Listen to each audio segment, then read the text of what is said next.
તન્મય મુંબઈની એક યુનિવર્સિટીમાં ભણતો હતો. એક દિવસ તેણે એક વૃદ્ધ મહિલાને મરઘીઓ ચરાવતી જોઈ તો તેણે વૃદ્ધ મહિલાને કહ્યું કે મેડમ, તમારી કોઈ ઈચ્છા હોય તો જણાવો, હું તે પૂરી કરી દઈશ. તેણે કહ્યું, હું કેદારનાથ યાત્રા કરવા માંગુ છું, પરંતુ મારી સાથે કેદારનાથ યાત્રા પર જવાવાળું કોઈ નથી. તો તન્મય તેની સાથે લગ્ન કરી લીધા કે કેદારનાથ યાત્રા પૂરી થાય પછી તે તેને છૂટાછેડા આપી દેશે. પરંતુ કેદારનાથ યાત્રાથી પરત આવ્યા બાદ તે વૃદ્ધ મહિલાએ કહ્યું, મને છૂટાછેડા ના આપ, તું જ્યાં ઈચ્છે ત્યાં જતો રહે. તો તન્મય પાછો પોતાના શહેરમાં આવતો રહ્યો. 5 વર્ષ પછી તન્મયને તે વૃદ્ધ મહિલા વિશે ખ્યાલ આવ્યો તો તે તેને મળવા જતો રહ્યો, પરંતુ ત્યાં પહોંચીને તેના પગ નીચેથી જમીન સરકી ગઈ, કારણ કે ત્યાં તો 3 દિવસની મુસાફરી કર્યા પછી ટ્રેન આ સ્ટેશન ઉપર આવીને ઊભી હતી. તન્મય ટ્રેનમાંથી નીચે પગ મૂક્યો અને આજુબાજુ એક નજર કરી. તન્મયનું નસીબ પણ તેને ક્યાં લઈ આવ્યું હતું. તે ઉચ્ચ શિક્ષણ મેળવવા માટે પોતાના શહેરમાંથી અહીંયા આ શહેરમાં આવ્યો હતો. તેના 4 મિત્રો પણ સાથે હતા. એક નજર આજુબાજુ કરી તો બધી બાજુ દોડધામ હતી. બીજા શહેરમાં આવીને મન લગાવવું ખૂબ મુશ્કેલ હોય છે, પરંતુ આ મિત્રોનો મતલબ તો માત્ર શિક્ષણ મેળવવાનો જ હતો. તેઓ સતત 3 દિવસનું અંતર કાપીને આ શહેરમાં પહોંચ્યા હતા, માત્ર એટલા માટે કે આ શહેરની યુનિવર્સિટીમાં તેમનું એડમિશન થવાની સાથે સાથે દર મહિને તેમને સ્કોલરશિપ મળવાની હતી. કારણ કે યુનિવર્સિટી નવી હતી, તેથી તન્મય જેવા ઘણા વિદ્યાર્થીઓ માટે ઘણી સુવર્ણ તકો આપી રહી હતી. થોડા દિવસો પછી જ અભ્યાસ શરૂ થઈ ગયો. શરૂઆતમાં અભ્યાસનો બોજ વધારે નથી હતો. આ જ કારણ હતું કે તન્મય પોતાને અભ્યાસમાં બિઝી રાખવા છતાં પણ તેના પરિવારના લોકોનો યાદ કરવા લાગ્યો હતો. ઘરમાં માતા-પિતા અને એક નાની બહેન હતી, જેમની કમી તેને અહીંયા આવીને ખૂબ જ મહેસૂસ થવા લાગી હતી. અત્યારે પણ તેમની સાથે ફોન ઉપર વાત કર્યા પછી તેને એમ જ બેસીને કંટાળો આવવા લાગ્યો. તો વિચારવા લાગ્યો કે બહારનું ચક્કર લગાવી આવું. તેના મિત્રો એકબીજા સાથે વાતો કરવામાં મશગુલ હતા, પરંતુ તે મોટાભાગે એકલો જ રહેવાનું પસંદ કરતો હતો.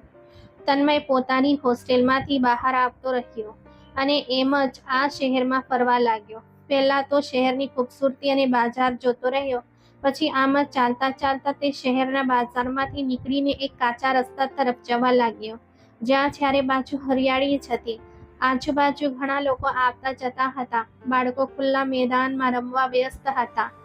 એ જ વખતે તન્મયે સાઈડમાં નાના એવા રસ્તા ઉપર એક મહિલાને આવતી જોઈ. ના ચાહતા હોવા છતાં પણ તે એ મહિલા તરફ જોવા લાગ્યો, જે વૃદ્ધ હતી. તેના માથાના વાળ સફેદ થઈ ગયા હતા, પરંતુ તેમ છતાં ખૂબ જ સારી રીતે તેણે તેના માથા ઉપર પલ્લું નાખી રાખ્યું હતું.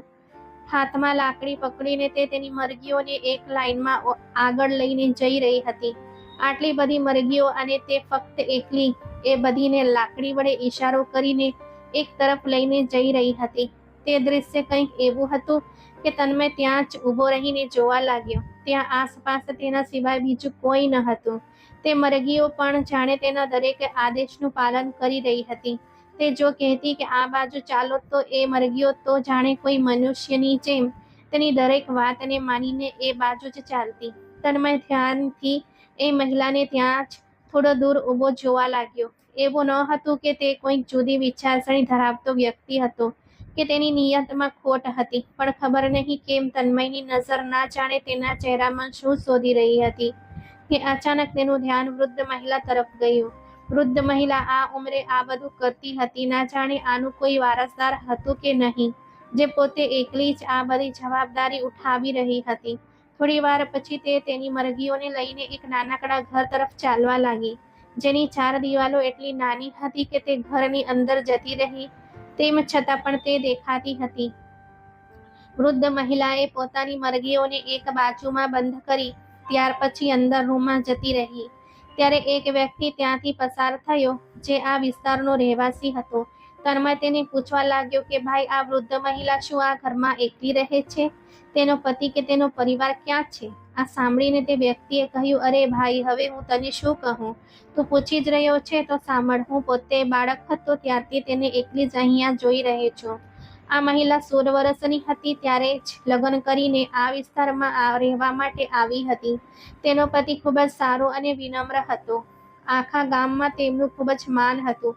પરંતુ લગ્નના થોડા અઠવાડિયા પછી જ આ મહિલાના પતિનું અવસાન થઈ ગયું.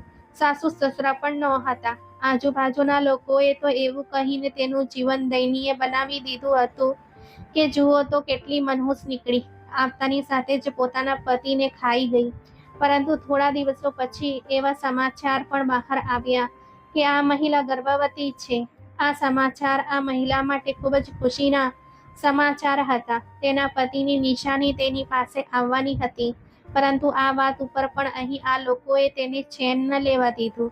લોકો આને ખરાબ સમજવા લાગ્યા કે આ મહિલા કેવી રીતે ગર્ભવતી થઈ શકે. આના પતિનું અવસાન થયાને સમય વીતી ગયો છે. આવી વાતો સાંભળીને આ મહિલા રડતી રહી. પોતાના ઘરની બહાર નીકળવાનું પણ બંધ કરી દીધું. અને પછી એવા સમાચાર મળ્યા કે આ મહિલાનું થવાવાળું બાળક સમય પહેલા જ મૃત્યુ પામ્યું છે. એ પછી ઘણા લોકો આવ્યા, ઘણા લોકો ગયા. બધા પોતાના જીવનમાં વ્યસ્ત થઈ ગયા. પરંતુ વૃદ્ધ મહિલા આ ગામમાં એકલી જ તેની મરઘીઓ સાથે રહેવા લાગી. ઘણા સમય સુધી તન્મય ત્યાં ઊભો રહીને તે મહિલાના ઘરને જોતો રહ્યો, જે આ ઘરનું બધું કામ એકલી જ કરી રહી હતી. ખેર સમય ઘણો વીતી ગયો હતો, એટલા માટે તે પાછો પોતાની હોસ્ટેલમાં આવી ગયો. થોડા દિવસો પછી જ્યારે તે ફરીથી સાંજના સમયે ફરવા માટે નીકળ્યો તો એકવાર ફરી તે એ રસ્તા ઉપરથી પસાર થયો. તે વૃદ્ધ મહિલા તેને એકવાર ફરી દેખાઈ હતી. તેના હૃદયમાં આ મહિલા માટે એક અજીબ સહાનુભૂતિ જાગી. તેનું મન થયું કે તે જઈને તે વૃદ્ધ મહિલા સાથે વાત કરે અને તેને તેના વિશે પૂછે. પણ એ વિચારીને પગલાં રોકી લીધા કે એ મહિલા શું વિચારશે. ના, કોઈના ઘરે જઈને તેની સાથે વાત કરવું સારું નથી. ક્યાંક તે મહિલાને ખોટું ન લાગી જાય એમ વિચારીને તે ત્યાં આંટા મારતો રહ્યો. પણ તે ઘરની અંદર જવાની કે તે મહિલા સાથે કોઈ વાત કરવાની ક્યારેય હિંમત નહોતો કરી શક્યો. મોસમમાં પલટો થયો તો સાથે વરસાદ શરૂ થઈ ગયો. તે રાત્રે તન્મય પોતાની હોસ્ટેલમાં સૂઈ રહ્યો હતો, જ્યારે લાંબા સમય સુધી વાદળો ગર્જના કરી રહ્યા હતા અને પછી જોરથી વરસાદનો અવાજ આવવા લાગ્યો તો તેની આંખો ખુલી ગઈ હતી. તે ઊભો થયો અને ઊભા થઈને બારીની બહારનું દૃશ્ય જોવા લાગ્યો. આકાશમાં હજુ પણ વીજળીના ચમકારા થઈ રહ્યા હતા. ત્યારે જ તેને તે મહિલાનો ખ્યાલ આવ્યો, જે એક નાનકડી ઝૂંપડી જેવા ઘરમાં રહેતી હતી. ખૂબ જ વધારે તોફાન હોવાથી તેને તે વૃદ્ધ મહિલાની ચિંતા થવા લાગી હતી. એ રાત જેમ તેમ વીતી અને બીજા જ દિવસે તે અભ્યાસ કર્યા પછી તે વિસ્તાર તરફ જવા લાગ્યો. આજે તો તે કોઈ પણ સંજોગોમાં તે વૃદ્ધ મહિલા સાથે વાત કરવાનો હતો. ગઈ રાત્રિ કરતાં આજે વાતાવરણ સાફ હતું. સૂર્ય સંપૂર્ણપણે ચમકી રહ્યો હતો. જેવો જ તે તેના ઘરની બહાર પહોંચ્યો તો વૃદ્ધ મહિલાએ ઘરમાં માટીની ગારો બનાવીને રાખ્યો હતો, જે એકલી પોતાની છતને તેનાથી લીપી રહી હતી. પહેલા છત ઉપર માટી લીપતી, પછી તે સીડી પરથી નીચે ઉતરીને ફરીથી માટી ભરીને ઉપર લઈ જતી. તન્મય ઘરમાં પહોંચ્યો અને વૃદ્ધ મહિલાને નમસ્તે કહ્યું. વૃદ્ધ મહિલાએ પણ હસીને નમસ્તેનો જવાબ આપ્યો. ત્યાર પછી તન્મય તે મહિલાને તગારામાં માટી ભરીને આપવાનું શરૂ કરી તો તે મહિલાએ ના પાડી અને કહ્યું કે ફરી કરી લઈશ, તું એટલું કષ્ટ ના ઉઠાય. પણ તન્મય તો જાણે મનમાં ને મનમાં સુકૂન મહેસૂસ કરી રહ્યો હતો. બધું કામ કરાવ્યા પછી તે ત્યાં જ જમીન પર બેઠો હતો. તે મહિલા તન્મય માટે ગોળની બનાવેલી ચા લઈને આવી, જે પીધા પછી તો જાણે તેનો થાક ઉતરી ગયો હતો. તેણે હસીને વૃદ્ધ મહિલાનો આભાર માન્યો. પછી કંઈક વિચારીને કહેવા લાગ્યો, મેડમ, તમારી કોઈ એવી ઈચ્છા છે જે અધૂરી રહી ગઈ હોય? કોઈ એવી તમન્ના છે જે તમારા દિલમાં મોજૂદ હોય? દરેક વ્યક્તિની જેમ તમે પણ ઈચ્છતા હોય કે બસ એકવાર તમારી તે ઈચ્છા પૂરી કરવામાં આવે. આ સાંભળીને વૃદ્ધ મહિલાના ચહેરાનો રંગ ઉડી ગયો હતો. ચહેરો લાલ થઈ ગયો હતો અને આંખમાંથી આંસુ વહેવા લાગ્યા હતા. તે કહેવા લાગી, હા, મારી પણ એવી ઈચ્છા છે, પરંતુ તે ઈચ્છા ક્યારે પૂરી નહીં થઈ શકે. તો તન્મયે કહ્યું કે મને જણાવો, કદાચ બની શકે છે કે હું તમારી તે ઈચ્છા પૂરી કરી શકું. આટલું સાંભળીને તે મહિલા કહેવા લાગી કે મારી ઈચ્છા હતી કે હું કેદારનાથ યાત્રા પર જઈ શકું, પરંતુ મારી ઈચ્છા સમયની સાથે સાથે મારા દિલમાં દટાઈ જ ગઈ છે. આટલું કહેતા તે મહિલાનો ચહેરો આંસુથી ભીંજાઈ ગયો હતો. તન્મય તો તેને રડતી જોઈને ઉદાસ થઈ ગયો હતો અને કહેવા લાગ્યો કે તમે હજુ સુધી પછી કેમ ના ગયા? કેદારનાથ યાત્રા ઉપર. એમ પણ અહીંથી જોવામાં કોઈ ખાસ ખર્ચ તો નહીં હોય કે પછી તમારી પાસે પૈસા ન હતા. તન્મય તે મહિલા સાથે આ વાત કરવા લાગ્યો. તેણે તો નક્કી કરી લીધું હતું કે પોતાની તરફથી પૈસા તેને આપી દેશે. જો તેમને પૈસાની જરૂર હશે તો તે જરૂર તેમની ઈચ્છા પૂરી કરશે. પરંતુ વૃદ્ધ મહિલાએ કહ્યું કે ના, મારી પાસે પૈસા છે, પરંતુ મારી સાથે કોઈ એવો સંબંધ નથી કે જે મારી સાથે આવી શકે. ના તો મારા પતિ છે કે ના મારા પરિવારમાં બીજું કોઈ એવું છે જેની સાથે હું કેદારનાથ યાત્રા કરવા માટે જઈ શકતી. જેમ જેમ સમય પસાર થતો ગયો તેમ તેમ આ ઈચ્છા મારા મનમાં જ દટાઈને રહી ગઈ છે. આટલું કહીને તે મહિલા રડતી રડતી ત્યાંથી ઊભી થઈને રૂમમાં જતી રહી અને તન્મય પણ પાછો પોતાની હોસ્ટેલમાં આવી ગયો. તે રાત્રે તેને ઊંઘ ન આવી હતી. તેણે જે માનથી તે મહિલાને કહ્યું હતું કે તે તેની દરેક ઈચ્છાઓની પૂરી કરશે અને હવે તેની આ ઈચ્છા સાંભળીને તે ચાહતા હોવા ઈચ્છતા તેની ઈચ્છા પૂરી નહોતો કરી શકતો. આ વાત તેને અંદરથી ખૂબ જ પરેશાન કરી રહી હતી કે આખરે તે મહિલાની મદદ કેવી રીતે કરે, કેવી રીતે તેનો કોઈ સગો સંબંધ શોધે જે તેને કેદારનાથ યાત્રા કરાવી શકે. આખી રાત તે એ જ વિચારતો રહ્યો હતો કે જ્યારે અચાનક ભગવાન તરફથી તેના મનમાં એક વિચાર આવ્યો હતો. તેના દિમાગમાં એ વિચાર આવ્યો કે કેમ ન તે મહિલા સાથે લગ્ન કરી લે, માત્ર એટલા માટે કે લગ્ન પછી તે તેનો પતિ બની જશે અને આ રીતે તે તેને કેદારનાથ યાત્રા પણ લઈ જઈ શકે. આ રીતે તે જેવી જ કેદારનાથ યાત્રા પૂર્ણ કરી લે છે તો તે ત્યાંથી પાછો આવીને તેને છૂટાછેડા આપી દેશે. આ ખ્યાલ સારો હતો, પરંતુ તે ડરતો પણ હતો. તેને સમાજનો પણ થોડો ડર હતો, કારણ કે તે 18-20 વર્ષનો યુવાન હતો જ્યારે તે મહિલા તેની વૃદ્ધાવસ્થામાં પ્રવેશી ચૂકી હતી. આ વિચારીને જ તે ઘણા દિવસો સુધી ફરીથી તે બાજુ ન જઈ શક્યો. પરંતુ પછી તેણે એકવાર આ વિશે પંડિતજી પાસેથી સલાહ લીધી. તે દિવસે તે યુનિવર્સિટીમાં નહોતો ગયો. તેણે એક જાણીતા પંડિત વિશે પૂછ્યું અને પછી સીધો તેના ઘરે જતો રહ્યો. જ્યારે તેણે આ વિશે પોતાનો વિચાર વ્યક્ત કર્યો ત્યારે તે પંડિતજીએ કહ્યું કે આમાં કોઈ સમસ્યા નથી અને ના તો આપણા ધર્મમાં લગ્ન માટે કોઈ ઉંમરની સીમા જણાવવામાં આવી છે. જો તું એક પવિત્ર કામ માટે તે મહિલા સાથે લગ્ન કરવા માંગે છે તો અવશ્ય કર, પણ આમાં તે મહિલાની પરવાનગી જરૂરી છે. આ સાંભળીને તે છોકરાને પણ રાહત થઈ. બીજે દિવસે જ તે જ્યારે મહિલાના ઘરે ગયો ત્યારે તે મહિલા પોતાની મરઘીઓને દાણા નાખી રહી હતી. તન્મયને જોઈને તેના ચહેરા પર સ્મિત ફેલાઈ ગયો. પછી તેને કહેવા લાગી કે જણાય છોકરા, શું વાત છે? આજે કેમ મારા આ ગરીબખાનામાં એકવાર ફરીથી આવ્યો છે? આ સાંભળીને તન્મય હસ્યો અને પછી ડરતા ડરતા પોતાના મોઢેથી એ વાત કરી કે હું તમારી સાથે લગ્ન કરવા માંગુ છું. આ સાંભળીને તો તે મહિલાનો ચહેરો નિસ્તેજ થઈ ગયો હતો. તે આશ્ચર્યથી તેનો ચહેરો જોવા લાગી અને પછી ત્યાંથી ઊભી થઈ અને કહેવા લાગી, તું જાણે છે કે તું શું કહી રહ્યો છે?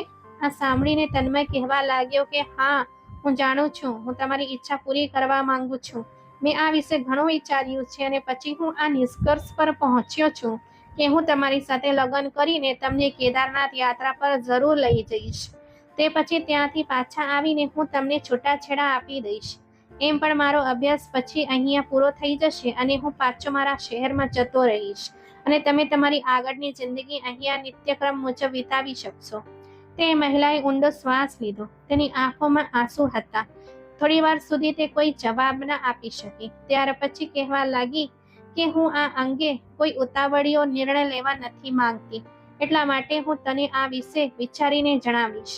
તન્મય પણ પાછો હોસ્ટેલમાં આવી ગયો. તે અવારનવાર 1 કે 2 દિવસ છોડીને તે દિશામાં ચક્કર લગાવતો રહેતો હતો. જ્યારે એક દિવસ તેની હોસ્ટેલમાં એક વ્યક્તિ તેને કહેવા આવ્યો કે કોઈ વૃદ્ધ મહિલા તેને મળવા માંગે છે. તેની સાથે હાજર છોકરાઓ આશ્ચર્યથી તેની સામે જોવા લાગ્યા કે આખરે અહીંયા તન્મયના કઈ સંબંધી રહે છે.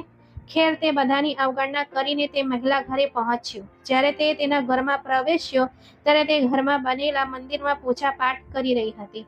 તેણે તેની હાજરી મહેસૂસ કરી લીધી હતી, પરંતુ તેણે તેની પૂજા પાઠ ચાલુ રાખી. પછી ત્યાં સુધી તન્મય એક બાજુમાં બેસી રહ્યો. જ્યારે તે મહિલાએ પૂજા પાઠ પૂરી કરી લીધી તો તેને કહેવા લાગી કે છોકરા, મેં તારી વાત ઉપર ઘણું વિચાર્યું. આપણી નિયત શું છે એ આપણો ભગવાન સારી રીતે જાણે છે. એટલા માટે હું તારી સાથે લગ્ન કરવા માટે તૈયાર છું. આ સાંભળીને તન્મયને પણ સુકૂન મળ્યું હતું. પછી જ બીજા જ દિવસે તેણે તેના મિત્રોને સાથે લીધા અને તે મહિલાને પણ પોતાની સાથે લઈને કોર્ટમાં ગયો, જ્યાં તેણે તે વૃદ્ધ મહિલા સાથે લગ્ન કરી લીધા. આ સંબંધ બંનેની મરજીથી થઈ રહ્યો હતો, એટલા માટે કોઈ પણ પ્રકારનો વાંધો ઉઠાવવામાં સક્ષમ ન હતું. લગ્ન પછી તન્મય પાછો હોસ્ટેલમાં આવતો રહ્યો. થોડા દિવસો સુધી તો તન્મય તે મહિલાના ઘરે ચક્કર લગાવતો રહ્યો. ક્યારે તે તેના ઘરના કોઈ કામમાં મદદ કરાવતો તો ક્યારે તેના માટે કોઈ ખાવાનું લઈ જતો. દર વખતે તે મહિલા ના પાડતી હતી કે તું મારા માટે કંઈ ના કર, મારે તારી પાસેથી કંઈ નથી જોઈતું, તે મારા ઉપર જે એહસાન કર્યું છે તે જ ઘણું છે. થોડા અઠવાડિયા પછી જ તે બંને કેદારનાથ યાત્રા માટે રવાના થઈ ગયા હતા. ખૂબ લાંબી મુશ્કેલ યાત્રા પછી તે લોકો દર્શન માટે પહોંચી ગયા. બધે દર્શન કર્યા પછી જ્યારે તે પાછા પોતાના શહેરમાં પહોંચ્યા તો તે મહિલા તન્મયનો આભાર માનવા લાગી. તન્મય પાછો પોતાની હોસ્ટેલમાં આવી ગયો હતો, કારણ કે તે સમયે છૂટાછેડા વિશે વાત કરવી યોગ્ય નહોતી. બીજા દિવસે જ્યારે તે પાછો તે મહિલા પાસે ગયો તો કહેવા લાગ્યો કે તમારી સાથે લગ્ન કરવાનો એકમાત્ર હેતુ તમને કેદારનાથ યાત્રા કરાવવાનો હતો. હવે તો તમારી આ ઈચ્છા પણ પૂરી થઈ ગઈ છે, એટલા માટે હું ઈચ્છું છું કે હવે તમને છૂટાછેડા આપી દઉં. આ સાંભળીને તો તે મહિલાનું મોઢું પડી ગયું અને કહેવા લાગી કે મને છૂટાછેડા આપવા જરૂરી તો નથી. હું તો તારા જીવનમાં ક્યારેક પણ કોઈ અડચણ ઊભી નહીં કરું, ના તારી પાસે મારો કોઈ ખર્ચ માંગી રહી છું, ના હું કોઈ પ્રકારની કોઈ માંગ કરી રહી છું. તું ઈચ્છતો હોય તો અહીંયાથી પાછો જતો રહે, ફરીથી અહીંયા ક્યારે પાછો વળીને ના આવતો. જઈને લગ્ન કરી લે, પોતાનું ઘર વસાય, કાલે તારી પત્ની અને બાળકો હશે. મને તારાથી કે કોઈની સામે કોઈ ફરિયાદ નથી. અરે તારું તો મારા ઉપર બહુ મોટું એહસાન છે, પણ એક વધુ એહસાન મારા પર કરી દે કે મને છૂટાછેડા ના આપ. હું મારું ભાવિ જીવન તારા નામે વિતાવવા માંગુ છું. તન્મયે જ્યારે આ સાંભળ્યું તો તે આશ્ચર્યમાં પડી ગયો. તેણે તો વિચાર્યું હતું કે તે તેને છૂટાછેડા આપી દેશે, પરંતુ તે મહિલાએ જ્યારે આવું કહ્યું તો તન્મય તેને નકારી ન શક્યો. એ પણ તે મહિલા કોઈ ખાસ ચાલાક કે હોશિયાર પણ નહોતી, જે ભવિષ્યમાં તેના માટે કોઈ સમસ્યા અથવા તો મુશ્કેલી ઊભી કરી શકે. એટલા માટે તેણે છૂટાછેડા ના આપ્યા અને પાછો પોતાની હોસ્ટેલમાં આવી ગયો. અઠવાડિયા પછી તે ક્યારે ને ક્યારે તે સ્ત્રી પાસે જતો અને તેની સાથે પોતાના મનની વાતો વ્યક્ત કરતો. અને પછી જ્યારે તેનો અભ્યાસ પૂરો થઈ ગયો ત્યારે તન્મય તેની ડિગ્રી લઈને પાછો પોતાના ઘરે જતો રહ્યો. ઘરે જઈને જ પોતાના માતા પિતાનો પ્રેમ જોયો તો જાણે તે તો બધું જ ભૂલી ગયો હતો. એ પણ ભૂલી ગયો કે તેની એક પત્ની પણ હતી, જેને તે છોડીને આવ્યો હતો. ઘણા વર્ષો આવી જ રીતે વીતી ગયા. તેનું તો માનવું હતું કે નેકી કર દરિયામાં ડાલ. તેણે પોતાના માટે નોકરી શોધી લીધી અને પોતાના પરિવાર સાથે ખુશીથી રહેવા લાગ્યો. તેના લગ્નની વાત પણ આવી ગઈ. જ્યારે એકવાર તેના અમુક મિત્રો તેને મળવા આવ્યા અને હસી મજાકમાં એવું કહેવા લાગ્યા કે તારી પહેલી પત્નીની કેવી હાલત છે, તું તો જાણે તેને ભૂલી જ ગયો છે. તેઓ તેની સાથે વૃદ્ધ મહિલા વિશે મજાક કરવા લાગ્યા હતા. આ વાત ઉપર તન્મય હસી પડ્યો અને કહેવા લાગ્યો કે હું તો ભૂલી જ ગયો હતો કે મેં તે મહિલા સાથે લગ્ન પણ કર્યા હતા. ત્યારે તેના મનમાં અચાનક ઈચ્છા જાગી કે તે એકવાર ફરી જઈને પોતાની તે પત્નીને મળે. ન જાણે કેમ તેને તેની ખૂબ જ યાદ આવવા લાગી. જે પણ હતું તે તેની પત્ની હતી અને તેની સાથે તે સહાનુભૂતિ રાખતો હતો. બીજા જ દિવસે તેણે ત્યાં પાછા જવાનું નક્કી કર્યું. તે ફરીથી ટ્રેનમાં બેઠો અને 3 દિવસની મુસાફરી કરીને તે વિસ્તારમાં પહોંચી ગયો. જ્યારે તે ઘરની બહાર પહોંચ્યો તો તે ઘરે તાળું લાગેલું હતું. આખરે 7-8 વર્ષ વીતી ગયા હતા. ક્યાંક તે વૃદ્ધ મહિલાનું કોઈક સંબંધી આવીને તેને લઈ તો નહોતું ગયું. આ વિચારીને જ્યારે તેણે આજુબાજુના ઘરના લોકોને પૂછ્યું તો તે જે વાતો તેઓ જણાવી તે સાંભળીને તન્મયના પગ નીચેથી જમીન સરકી ગઈ હતી. તેઓ જણાવ્યું કે તે મહિલાનું 1 વર્ષ પહેલા અવસાન થઈ ગયું છે. આખું ગામ ભેગું થઈ ગયું હતું, કારણ કે બધા જાણતા હતા કે તે મહિલાએ કેદારનાથ યાત્રા કરવા માટે આ છોકરા સાથે લગ્ન કર્યા હતા. ત્યારે જ એક વૃદ્ધ વ્યક્તિ જે આ વિસ્તારના મંદિરના પૂજારી હતા તે ચાલતા ચાલતા તન્મય પાસે આવ્યા અને કહેવા લાગ્યા કે આ લે તમારી અમાનત. તન્મય જ્યારે જોયું તો તે ચાવી હતી તે મહિલાની ઘરની અને કહેવા લાગ્યા તારી પત્નીની દરેક વસ્તુનો વારસદાર હવે તું જ છે. આ ઘર પણ તારું જ છે. મેં તે મહિલાના અંતિમ સંસ્કાર પછી આ ઘરને તાળું મારી દીધું હતું અને એ ભરોસો હતો કે જો કોઈ તેનો વારસદાર આવશે તો તેને આપી દઈશ. તન્મય તે ચાવી લીધી અને પછી ના ચાહતા હોવા છતાં પણ ઘરનો દરવાજો ખોલીને અંદર દાખલ થઈ ગયો. તેનું એવું લાગ્યું કે જાણે અત્યારે પણ તે મહિલા અહીંયા બેસીને મરઘીઓને દાણા નાખી રહી હશે. જેમ તે તેને અંદર મળતી હતી તેની આંખોમાં આંસુ હતા.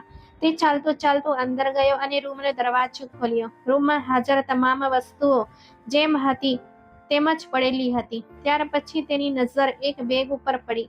તેણે જેવું જ બેગ ખોલ્યું તો તેમાં અમુક કપડાની સાથે અમુક કાગળો પણ હાજર હતા જે જમીનના હતા. તેની સાથે એક પત્ર પણ હતો કે મારા પછી મારી આ જમીનનો માલિક મારો પતિ હશે. આ વાંચીને તો તન્મયના હોશ ઉડી ગયા. તેણે તો વિચાર્યું પણ નહોતું કે તેની આ નેકી આ રીતે તેની સામે આવશે. તે જમીન તે મહિલાને તેના કાકા પાસેથી મળી હતી કારણ કે કાકાને કોઈ સંતાન નહોતું. તે જ તેમની મિલકતની વારસદાર હતી. તે મહિલાએ પોતાની જમીન તન્મયના નામે કરાવી દીધી હતી. તે બધા કાગળો લઈને ત્યાંથી પાછો પોતાના ઘરે જતો રહ્યો. આ પહેલા તો તેણે પોતાના માતા પિતાને આ વિશે કંઈક નહોતું જણાવ્યું, પરંતુ હવે જ્યારે તેણે આ વિશે જણાવ્યું તો તેના માતા પિતા પોતાના પુત્રને ગળે લગાવીને કહેવા લાગ્યા કે બેશક તે ખૂબ સારું કામ કર્યું, ભલાઈ પણ કરી અને બદલામાં લાલચ પણ ના રાખી. આ જ કારણ છે કે ભગવાને તને આ ઇનામ આપ્યું છે. જ્યારે આ જમીનની તપાસ કરાવવામાં આવી તો તે જમીન મુંબઈની નજીકની હતી જેની કિંમત 5 કરોડ રૂપિયા હતી. આ બધું હવે તન્મયનું હતું જે માત્ર ને માત્ર તે મહિલાના કારણે જ તેને મળ્યું હતું. ભગવાને તેના પુણ્યનો બદલો તેને આપી દીધો હતો. બેશક પુણ્ય કર્યા પછી તેને ભૂલી જવું જ સારી વાત છે. પુણ્ય અને એહસાન નું ફળ કોઈ આપે કે ન આપે પરંતુ આપણો ભગવાન શ્રેષ્ઠ રીતે આપે છે. તો મિત્રો, આ વાર્તા તમને કેવી લાગી છે લાઈક કોમેન્ટ કરીને જરૂરથી જણાવજો. અને જો અમારા ચેનલ પર નવા છો તો સબસ્ક્રાઇબ કરવા ભૂલતા નથી. આપણે ફરી મળીશું એક નવી વાર્તામાં. ત્યાં સુધી ધન્યવાદ.